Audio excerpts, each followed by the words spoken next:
Welcome to the KZGN News. Today we're bringing news from the Ridgecrest Planning Commission, news about a court order blocking a Governor Brown ballot initiative, Navy Blue Jacket of the Year candidates, news from Congressman McCarthy, presidential polls, their campaign news, today's gas prices, weather, sports, and much more. From the Rademacher Hills to Bee Mountain and the mighty Sierras, Ridgecrest to Inyokern and China Lake, this is your news for the Indian Wells Valley with the KZGN News Crew. Hello, I'm Tom Whittick. Thanks for joining us for the news affecting Ridgecrest in the Indian Wells Valley. In news from the Ridgecrest Planning Commission, we get this report. Last Tuesday evening, the Planning Commission met at City Hall. The main agenda item was the review of a new proposed apartment complex. This was a project that was presented to the Planning Commission a few months ago in concept only. The earlier presentation was to get input from the Planning Commission as to the scope of the project. While the earlier presentation received no action from the Planning Commission, the Commissioners did provide inputs to the developer to consider. The development is proposed to 110 two-bedroom units and 2 three-bedroom units. It will be located on approximately 7.5 acres on the east side of Downs across from Willow Avenue. The application was submitted by Ridgecrest investors with Zwicker listed as the applicant. The development is called Red Rock Villas. Construction will be in 2 phases. The first phase will include the construction of 20 units. It'll have 18 two-bedroom units and 2 three-bedroom units. Since parking will be important, the first phase will include parking garages. This will test the concept of the cost to lease with units with garages. Based on the success of the first phase, they may change the plans for the remaining units to include more 3-bedroom units with or without garages. They have no exact time frame for starting construction, but the goal is to break ground in about 6 months, with construction taking about a year. A traffic study is required, and there will be extensive street improvements required as part of the construction. City Engineer Colt provided details of those requirements. There was also concern about water runoff.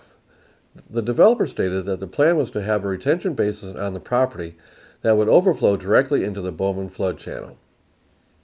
The project received a unanimous approval with Commissioner Rajan Ratnam abstaining, as he is a banker that potentially may have a financing agreement with the developer.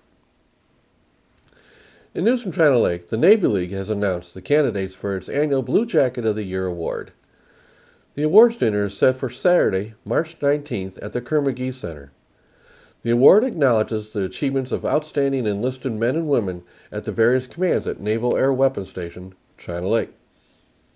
This year's candidates are Marine Sergeant Diop, ABE-2 Brunmeyer, AD-3 Ritchie, CE-2 Lively, ABH-1 Tucker, HM-1 Chris, Marine Staff Sergeant Meyer, and CM-1 Fujita. For more information or tickets to the dinner, contact the Indian Wells Valley Navy League Blue Jacket Chairman Dan Thomas.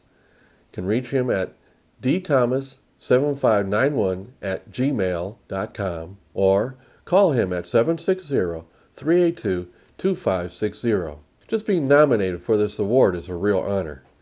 We at KZGN-TV offer our congratulations to all the nominees. In big news out of Sacramento about a proposed ballot initiative by Governor Brown to give early release to thousands of prisoners, a state court has blocked any future signature gathering for the initiative. California Attorney General Kamala Harris will likely appeal the decision. Judge Shelley Ann Chang decided with a Sacramento District Attorney and the California District Attorneys Association in finding there was no substantial compliance by Harris and her staff with the 2014 law that governs late changes to proposed ballot initiative language. This order will virtually require the governor to start over, thereby delaying any ballot initiative this year. To get an initiative to qualify to be on the state ballot, it takes the submission of over 585,000 valid signatures.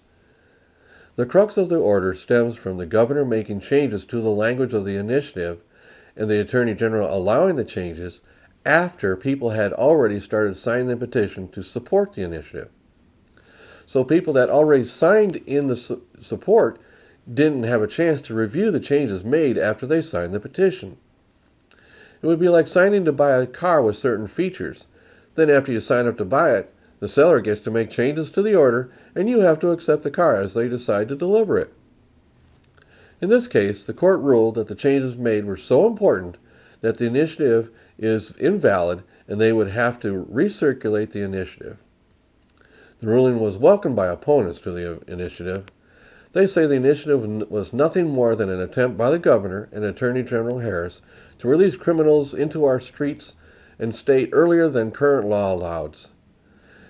And in one part of the initiative, actually changing a law that the voters approved in a previous initiative, thereby reducing prison terms to much lower time served than current requirements. In continuing news about the establishment of the new Groundwater Sustainability Agency here, there is still some discussion who will be on the voting level of the agency. The state law gives automatic membership to all the agencies to establish government bodies that have jurisdiction over water use or land use in the area of the groundwater basin. This means that the counties of Kern, Inyo, and San Bernardino, the city of Ridgecrest, the Indian Wells Valley Water District, and the Inyo-Kern Community Service District have automatic seats if they choose to participate. There is general consensus that most potential members want an elected official from the member agencies as the voting member. San Bernardino County is still deciding whether they need to be on the board. They should have a decision in March. The Indian Wells Valley Water Board is leaning that they want their district manager as the voting member. They feel he'll better represent the whole board versus one board member instilling their personal opinions. This type of person will probably be a future discussion item for the whole agency that they will have to take up. Mayor Breeden stated that the council has not had that discussion yet, but that she would get it scheduled onto the council agenda soon. It was also generally agreed the Navy and BLM would only serve in an advisory capacity, but not in a voting capacity. The Inyo-Kern Community Service District representative was not at the meeting due to illness. As far as the legal document to officially start the agency, Kern County and the City of Ridgecrest have approved the use of a joint powers agreement as the ruling document. The other members still need to act on this proposal. So things are moving along, but very slowly. Attorneys advise the agency members to move slowly in making the basic formation agreement. The wording in the joint powers agreement will be critical. It will be the ruling document for years to come. It will also be almost set in stone once approved by all the members. While it could be changed at some other time, change will not be easy. Attorneys recommend that the agency, once established via a JPA, will set up bylaws that will further define the operation of the agency. Currently, the mandated members are considering having local water users as contributing members with no voting privileges, but the inclusion of local established water groups could be difficult. But all members believe that their participation on the agency is very important and necessary, but not as voting members. Of course, these water groups want to be voting members. So this will be a tough issue to sort out. Now stay with us. After the break, we'll have news from Congressman McCarthy.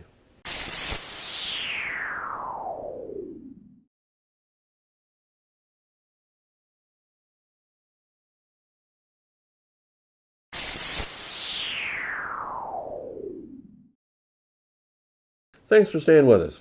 In news from Washington, Congressman McCarthy is announcing he's accepting internship applications for his summer internship program. McCarthy released the following statement on the internship program. My first experience in public service was as an intern for our local Congressman Bill Thomas. There I learned of the important issues in our community and worked with our neighbors on federal service issues they were having. Our unique American democratic envisions a government of the people, by the people, and for the people. And I believe the work in a congressional internship offers our next generation of local leaders an experience to carry out that vision. How does it work? Summer internship applicants should be enrolled in college at least in their first year of post-secondary studies and with a minimum 3.0 grade point average and possess good writing and computer skills. Preference will be given to residents of California's 23rd Congressional District, which includes portions of Kern, Tulare, and Los Angeles counties. However, All applications will be considered. Summer interns are responsible for their own expenses, including transportation and lodging costs, and may be eligible to receive a $1,500 stipend before taxes, should they be a resident of the district and intern in both the Bakersfield and Washington offices. For more information, you may visit Kevin McCarthy's website or call the Bakersfield office at 661-327-3611 or the Washington, D.C. office at 202-225-2915. Applications and supporting documents should be sent to Congressman McCarthy's Bakersfield office at 4100 Empire Drive, Suite 150, Bakersfield, California, 93309, or email to robin.lake-foster@mail.house.gov. Applications must be postmarked or emailed no later than Friday, March 18, 2016. But applicants are advised to submit their applications as early as possible, as decisions will be made on a rolling basis. Congressman McCarthy is also accepting applications for his fall, winter, and spring internship programs in Washington, D.C. Applications are accepted on a rolling basis and may be submitted by email to trevor.smith@mail.house.gov. In presidential campaign news, the most recent polls continue to show Trump and Clinton leading most states.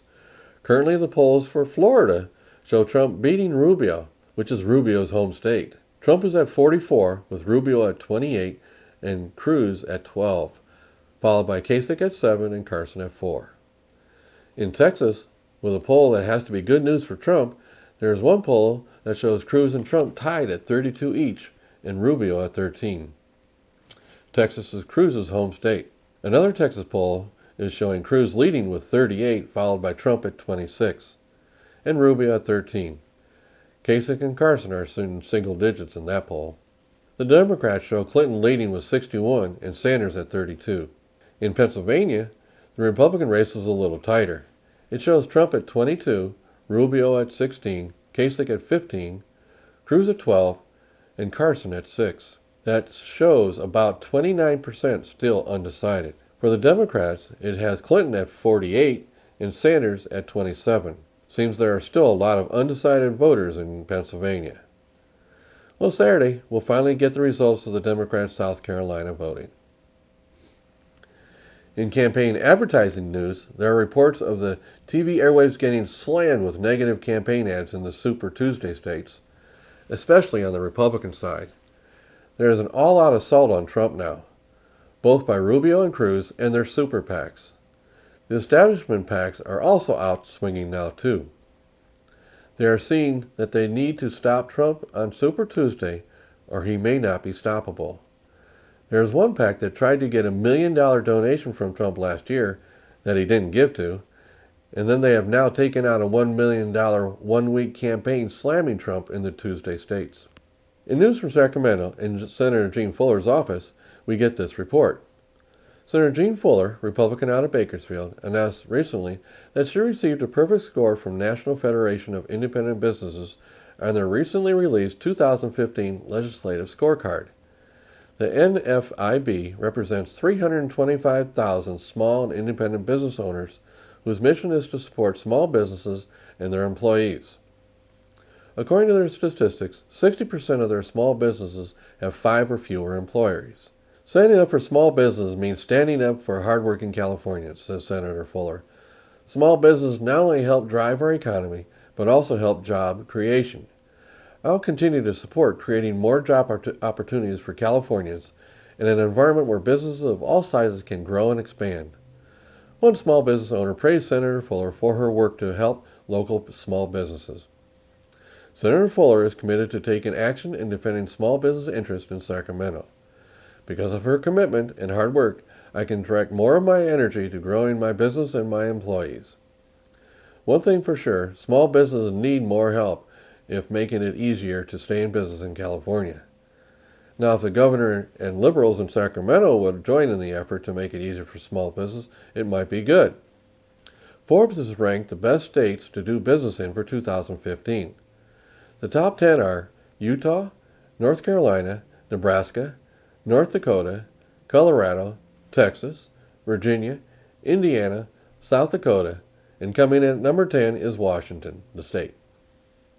California comes in at number 32, and the bottom state is West Virginia. At least we aren't at the bottom of the list. Now stay with us for weather and sports when we come back.